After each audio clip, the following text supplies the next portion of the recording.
መልካም ብዙ ይሄ መንገድ ከተከፈተ ጀምሮ በዚህ መንገድ ነው የምጠቀመው።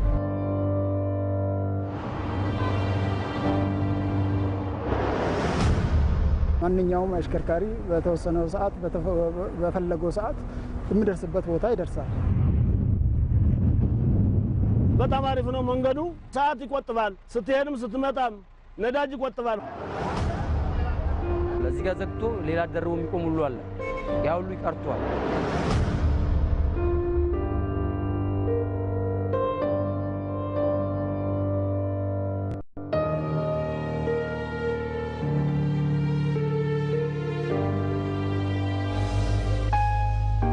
በዓለማችን ላይ የፍጥነት መንገዶች መገንባት የተጀመረው እንደ አውሮፓውያን አቆጣጠር በ1920ዎቹ የመጀመሪያ ዓመታት ውስጥ ሲሆን ዓለማችን የመጀመሪያውን የፍጥነት መንገድ እንደ አውሮፓውያን አቆጣጠር በ1925 ዓመተ ምህረት በመገንባት ቀዳሚነቱን የወሰደችው ጣሊያን ናት። የ30 ኪሎ ሜትር ርዝመት ያለው በኮሎኝና በቦን መካከል የተዘረጋ የፍጥነት መንገድ እንደ አውሮፓውያን አቆጣጠር በ1932 ዓመተ ምህረት በመገንባት ተከታይነቱን የያዘችው ደግሞ ጀርመን ናት። ለመንገዶቹ መገንባት በዋነኝነት የሚጠቀሰው ምክንያት በወቅቱ የሀገሮቹ ኢኮኖሚ ከፍ በማለቱ ይህን የኢኮኖሚ እድገት ለማስቀጠል ደግሞ የፍጥነት መንገዶችን መዘርጋት አስፈላጊ መሆኑን ስላመኑበት ነበር። ከዚህ በኋላ በርካታ የዓለማችን ሀገሮች የፍጥነት መንገዶች በኢኮኖሚ እድገት ላይ የሚያበረክቱት ከፍተኛ አስተዋጽኦ በመገንዘባቸው ዛሬ ላይ እጅግ ዘመናዊ የሆኑና ከፍተኛ ወጪ የወጣባቸው የፍጥነት መንገዶችን በስፋት ማየት ችለናል። በእነዚህ የሰለጠኑ ሀገሮች የሚገኙ አሽከርካሪዎች የፍጥነት መንገዶች የሚጠይቁትን መስፈርት በአግባቡ በማሟላት እንዲሁም ተገቢውን ጥንቃቄ በማድረግ የሚጠቀሙ ሲሆን ይህም መንገዶቹ የተቀመጠላቸውን የአገልግሎት ዘመን ያህል አገልግሎት መስጠት እንዲችሉ የራሱን አስተዋጽኦ አበርክቷል።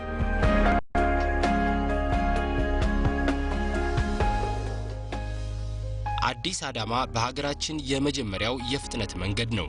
ግንባታው በሚያዚያ 2003 ዓመተ ምህረት ተጀምሮ ሚያዚያ 27 2006 ዓመተ ምህረት ለምርቃት የበቃው ይህ መንገድ ከመስከረም 4 2007 ዓመተ ምህረት ጀምሮ ደግሞ አገልግሎት በመስጠት ላይ ይገኛል። Congratulations for all of us. This is an important step for the country, also for further economic, social and political ties between China and Ethiopia. ከአዲስ አበባ ወደ አዳማ እንዲሁም በአዲስ አበባና በአዳማ መካከል ወደሚገኙ ከተሞች የሚጓዙ ተሽከርካሪዎች ወደ ፍጥነት መንገዱ የሚገቡበት የመጀመሪያ በር የሚገኘው ቱሉ ዲምቱ ላይ ነው። በአሁኑ ወቅት ወደዚህ መንገድ ለመግባት የሚያስችሉ ሁለት አቅጣጫዎች እየተሰሩ ናቸው።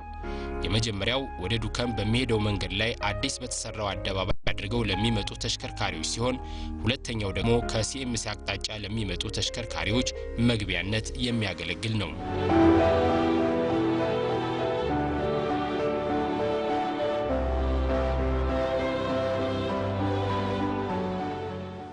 ለመሆኑ በዚህ የፍጥነት መንገድ እንዴት መጠቀም ይኖርብናል? ከፍተኛ ወጪ የወጣበት እንደመሆኑ መጠን የተቀመጠለትን የአገልግሎት ዘመን ያህል አገልግሎት መስጠት እንዲችልስ ከሁላችንም ምን ይጠበቃል?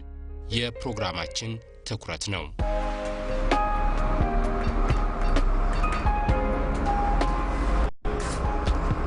መልካም ብዙ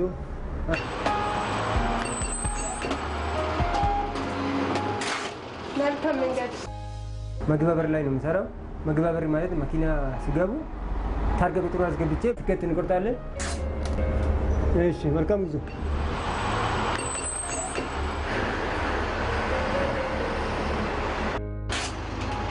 መልካም ብዙ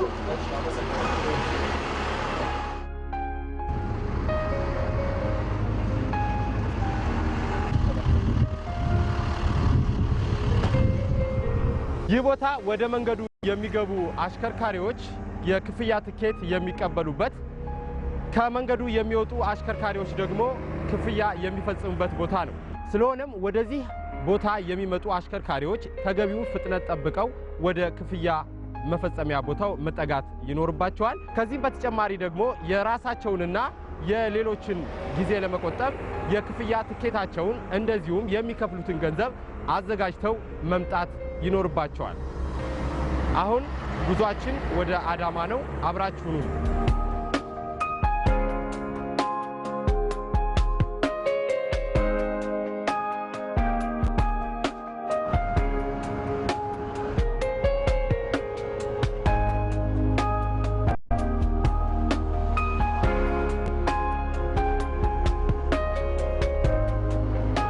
የኔ ስራ ብዙ ጊዜ ከአዲስ አበባ አዳማ ስለሚያገናኘኝ ብዙ ጊዜ መላለስ ነበር በድሮ መንገድ ማለት ነው።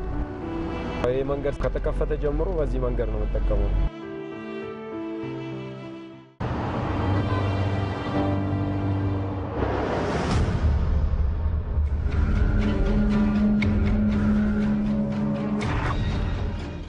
አወል አህመድ የህዝብ ትራንስፖርት አገልግሎት ሰጪ ተሽከርካሪ ሾፌር ነው። እንደምን ተስኖት ጎርፉ ሁሉ ይህ የፍጥነት መንገድ አገልግሎት መስጠት ከጀመረ አንስቶ የመንገዱ ተጠቃሚ ነው።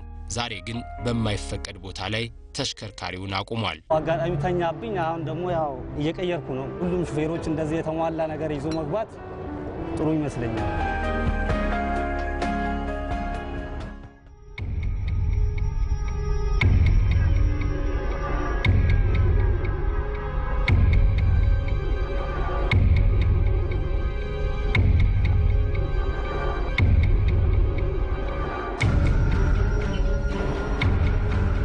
አሁን የምንገኘው ከቱሉ ዲምቱ በ38 ኪሎ ሜትር ርቀት ላይ ነው። እንደምትመለከቱት እዚህ ቦታ ላይ አደጋ ደርሷል። የመንገዱ ንብረቶችም ጉዳት ደርሶባቸዋል። ከዚህም በተጨማሪ ግን የአንድ ሰው ሕይወት አልፏል።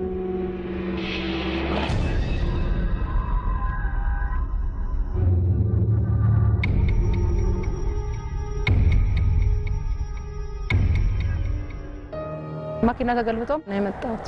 ምክንያታቸው ምንድነው? አንደኛ በቴክኒክ የተመረመሩና ስታንዳርድ የሚፈቅድላቸው እዚህ ላይ አልተለቀቁም። ሁለተኛ ደግሞ ሹፌሮቹ ጠጥቶ የመንዳት አለ። ጠጥቶ በሚነዱበት ላይ ኩርባ ላይ ተረጋግቶ መሄድ የለም። ሄዶ በራሳቸው ጊዜ ከብረቱ ጋር ተጋጭቶ ነው የሚገለበጡ እና ደግሞ የመንገዱን ፍጥነት ያመጠበቅ ነው። መንገዱ እንደምታዩት በጣም ምቾት አለው። ማንኛውም አሽከርካሪ በተወሰነው ሰዓት በፈለገው ሰዓት የሚደርስበት ቦታ ይደርሳል። ይሄም አንድ ለአሽከርካሪዎቻችን ወይም ደግሞ ለተጠቃሚ እጅግ በጣም ጥሩ ጎን ያለው ነው። በሌላ ስናየው ደግሞ የአጠቃቀም ችግር ነው። የአጠቃቀም ችግር ስለ እንግዲህ መንገዱ አዲስ ነው። ሹፌሮቻችንም እኛም አዲስ ነን። ለሀገሪቱም አዲስ መንገድ ነው። 45 ቀን ስራ ላይ ውሏል ማለት ነው።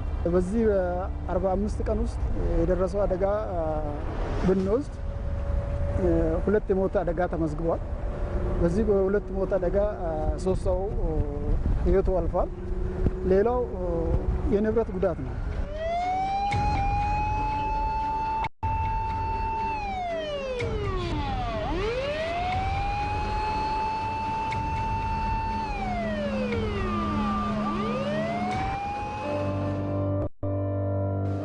መጀመሪያ ከዚህ መንገድ ውስጥ ከመግባታችን በፊት የመኪናችንን ደህንነት መጠበቅ አለብን። ከዛ በኋላ ደግሞ ምልክቶችን በአግባቡ እያነበብን ያው በአማርኛም በእንግሊዘኛም ነው የተጻፉት ምልክቶቹ።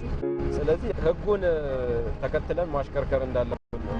እኔ እስካሁን ካለኝ ልምድና ከተመላለስኩበት ከፍጥነታቸው በላይ እያሽከረከሩ ጉዞ አደጋዎችን ተመልክቻለሁ። አሽከርካሪዎች መኪናቸውን ደህንነት ጠብቀው በተፈቀደላቸው መጠን ቢያሽከረክሩ ምንም አይነት አደጋ እዚህ መንገድ ላይ ይከሰታል ብዬ አላስብም።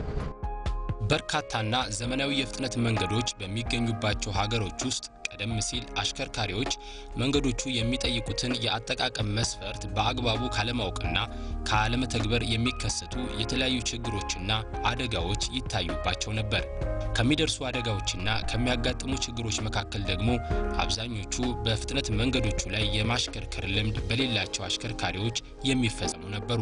እነዚህን ችግሮች ለመቅረፍም የመንገዶቹ አስተዳዳሪዎች ለአሽከርካሪዎች ተከታታይ የሆኑ የግንዛቤ ትምህርቶችን በመስጠት በመንገዶቹ ላይ ግልጽና በቀላሉ ለመረዳት የማያስቸግሩ ምልክቶችን በብዛት በመትከል እንደ ራዳር ያሉ ዘመናዊ የክትትል ቴክኖሎጂዎችን በመጠቀም እንደዚሁም የመንገዱን የአጠቃቀም ህግጋቶችና ደንቦች በሚጥሱ አሽከርካሪዎች ላይ ተገቢውን ህጋዊ እርምጃ በመውሰዳቸው ዛሬ ላይ መንገዶቹ የተሻለና ደህንነቱ የተጠበቀ አገልግሎት መስጠት እንዲችሉ አድርገዋል።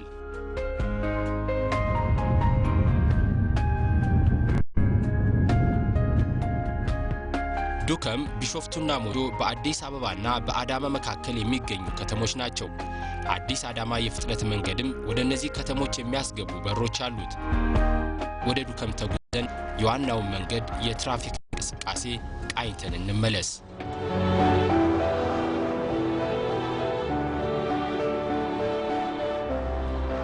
እንደሚታወቀው በርካታ የትራፊክ መጨናነቅ ከሚታይባቸው ከተሞች መካከል ዱከም አንዷ ነች። የአዲስ አዳማ የፍጥነት መንገድ አገልግሎት መስጠት ከጀመረ በኋላ ደግሞ በአሁኑ ሰዓት በዚህ ከተማ ውስጥ ያለው የትራፊክ ፍሰት ምን ይመስላል የሚለውን ከከተማዋ ነዋሪዎች አስተያየት ሰብስበናል። በፊት መንገዶች ይዘጋጋሉ፣ ብዙ መጨናነቅ አለ፣ አደጋዎች አሉ። መኪናዎች መንገድ ከዘጉ አማራጭ መንገዶች የሉም። በአሁኑ ሰዓት ግን ቆንጆ ነው፣ ተስተካክሏል። በፊት ከዚህ ዳር እስከ ዳር ዝግ ነበር መንገዱ ጠቅላላ ማለት ነው። አሁን ግን ያ ከባድ መኪኖች በዛ መንገድ በመሄዳቸው ጀምሮ የከተማን ስራን እንቅስቃሴ መስራት ጀመርን። እኛ በፊት የነበረው በጣም አክሲደንት ይኖር ነበር እዚህ ከተማ ውስጥ በመኪና በመጨናነቅ ደርቦ ሁሉ የሚቆም ሁሉ አለ። እዚህ ጋር ዘግቶ ሌላ ደርቦ የሚቆም ሁሉ አለ። ያ ሁሉ ይቀርቷል። ወደ አዳማ የምናደርገውን ጉዞ አላጠናቀቅንም። ወደ ፍጥነት መንገዱ ተመልሰን የአሽከርካሪዎችን አስተያየት፣ ድልድዮቹንና በመንገዱ መሃል ያሉ ተክሎችን እንመልከት። ከዱከም ነው የተነሳው። መኪና ጭንቅንቅ የለም። ለመኪናውም ጤንነት ቢሆን መንገዱ ሰላማዊ መንገድ ነው። ከምንም ነፃ ስለሆነ አጭር መንገድም አያረግልም። በጣም አሪፍ ነው መንገዱ። ሰዓት ይቆጥባል። ስትሄድም ስትመጣም ነዳጅ ይቆጥባል፣ ሁሉ ነገር ይቆጥባል እና በጣም ጥሩ ነው። በድሮ ፍሬን ትይዛለህ፣ ብዙ መኪና አለ። ይሄ ግን ሌተስት መንገድ ስለሆነ በጣም አሪፍ ነው። ፍሬን አትይዝም፣ ጎማ ይበላል፣ ሁሉ ነገር የተማጠነ ነው የሰራው። ፈጣን ነው መንገዱ። ይህ ቦታ እንግዲህ የእግረኞችና የከብቶች መሸጋገሪያ ድልድይ ነው። ከዚህም በተጨማሪ እንደዚሁ የከብቶችና የሰዎች መሸጋገሪያ ድልድዮች በተጨማሪ በመንገዱ የተለያዩ ቦታዎች የውስጥ ለውስጥ መሻገሪያ መንገዶችም አሉ። ስለሆነም የአካባቢው ህብረተሰብ ሆነ ሌላው ህብረተሰብ መንገዱን ማቋረጥ ሲፈልግ በእነዚህ አይነት በድልድዮችና በውስጥ ለውስጥ ድልድዮች መሻገር ይችላል።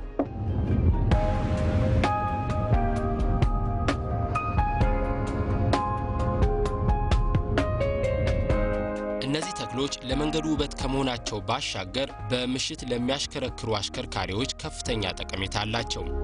የተክሎቹ ቁመት ከፍ ባለ ቁጥር ደግሞ በምሽት ለሚያሽከረክሩ አሽከርካሪዎች የሚሰጡት ጥቅም እንዲሁ ከፍ ይላል። ለመሆኑ ጠቀሜታቸው ምን ይሆን? መልሱን ስንመለስ በመንገዱ የምሽት ገጽታ ውስጥ የምናየው ይሆናል።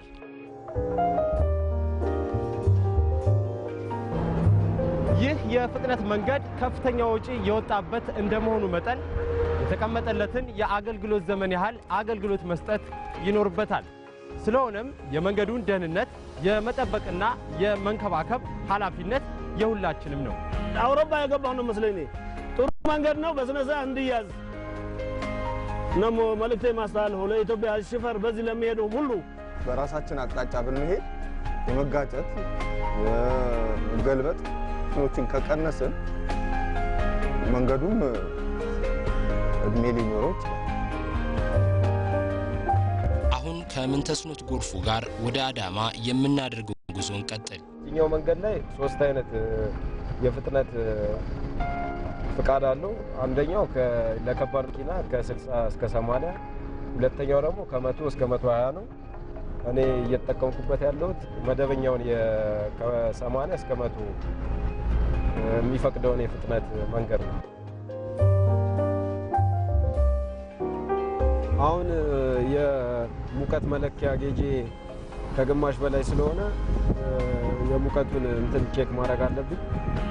ይህንንም ቼክ ማድረገው ይሄ ሌባ የሚል ቦታ አለ። እዛ ውስጥ ገብቼ ነው ቼክ ማድረገው መኪና።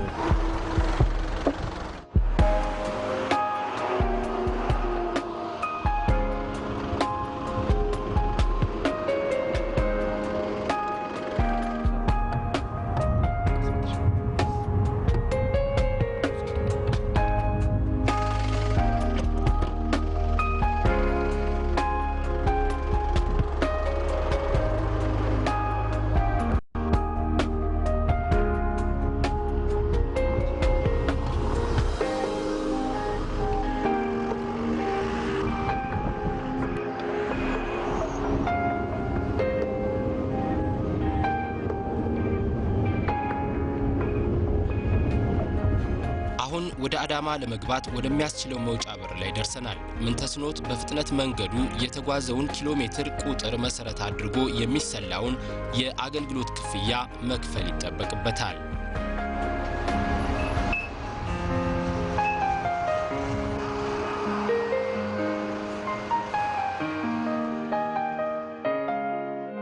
መንገድ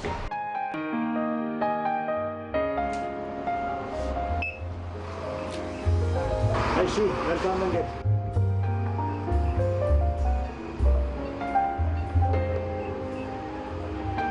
እየሰራ ያለው ታውን ኤግዚት ላይ ነው። መኪና በሚመጣበት ሰዓት ገንዘብ ተቀብዬ መኪናው ከመጣበት ቦታ የተነሳበትን ኪሎ ሜትር አይቼ እዚህ ጋር እስካን አለ እስካን አድርግና ገንዘቡን ተቀብዬ ሹፌሩን መኪናው እንድትወጣ እንፈቅድበት ቦታ ላይ ነው ያለሁት። አሽከርካሪዎች አንዳንድ ጊዜ ብር ያዘገያሉ፣ ቲኬትም አንዳንዴ ወደ ኋላ ያደርጋሉ። እሱን ነገር እንዲያስተካክሉ አንዳንዴ እንነግራቸዋለን። ራቅ በሚሉበትም ሰዓት ወደኛ ጠጋ ብላችሁ ቲኬት ታቀብሉን እንላለን። ይቺን ችግራቸው ያው ይፈታሉ ብለን ተስፋ አለን። አሽከርካሪዎች መንገድ ላይ በሚገቡበት ፍጥነት ቀጥ ብሎ እዚህ ጋር እንዳይገቡ ትንሽ ፍጥነታቸውን ቀነስ አድርገው እኛ ጋር እንዲደርሱ።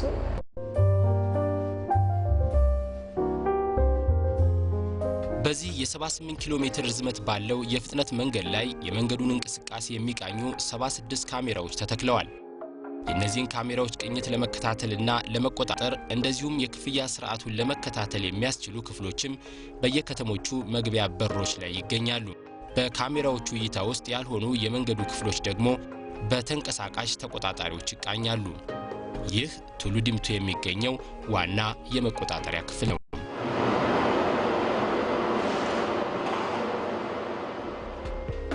እዚህ ክፍል ላይ አጠቃላይ መንገዱን እንቅስቃሴና ደህንነት ያው ሰርቪላንስ ካሜራዎችን በመጠቀም የክፍያ ሲስተሙን እና አጠቃላይ ሲስተሙ ላይ ያሉ ችግሮችን አስፈላጊው ለሆነ ሰው ሪፖርት እናደርጋለን። ሄደው በክሬን የሚነሱ ካሉ በክሬን የሚነሱ ይኖራሉ።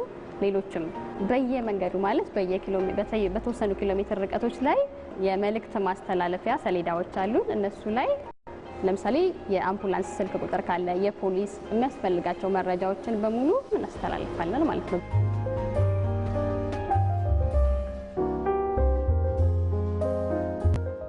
በአሁኑ ወቅት እየተሰራበት የሚገኘው የአዲስ አዳማ የፍጥነት መንገድ የክፍያ ታሪፍ ተሽከርካሪዎች የተጓዙበትን ኪሎ ሜትር መሰረት ያደረገ ሲሆን ይህም ለትናንሽ ለመካከለኛ እንዲሁም ለአነስተኛ የህዝብ ትራንስፖርት ተሽከርካሪዎች በኪሎ ሜትር 0.66 ብር፣ ለመካከለኛ ጭነትና ለከፍተኛ የህዝብ ማመላለሻ ተሽከርካሪዎች በኪሎ ሜትር 0.79 ብር፣ ከአራት እግር ወይም አክሲል በላይ ላላቸው ተሽከርካሪዎች ደግሞ በኪሎ ሜትር 0.92 ብር ነው።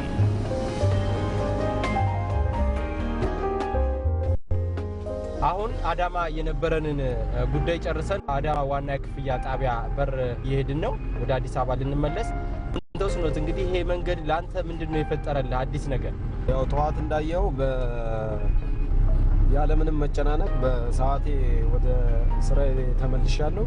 አሁንም ደግሞ ስራ ሰዓቴን ጨርሼ በአግባቡ ወደ ቤቴ እየገባው ነው ማለት ነው።